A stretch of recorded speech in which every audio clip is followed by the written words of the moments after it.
dance ballroom, and I also dance folklorico, so the traditional Mexican dancing. I was also in that group.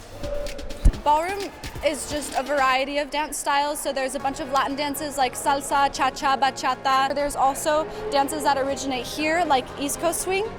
So it's just a lot of fun, and there's a variety of dances that I definitely suggest people to join.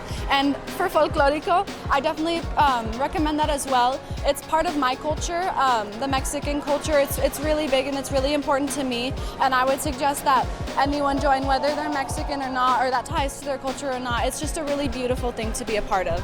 I feel included inside society, and I think it's very great where we are right now to be able to engage in cultural practices by other ethnicities. How fun is it? Super fun. Would you recommend it to others? Yeah. Are you going to do it next year? Yeah. Totally. Yeah. I dance for the Spanish Dance Folklorico team. We practice 2 times a week, and it's pretty fun, I would say. I really like it because it's part of my culture, and I really like embracing my culture.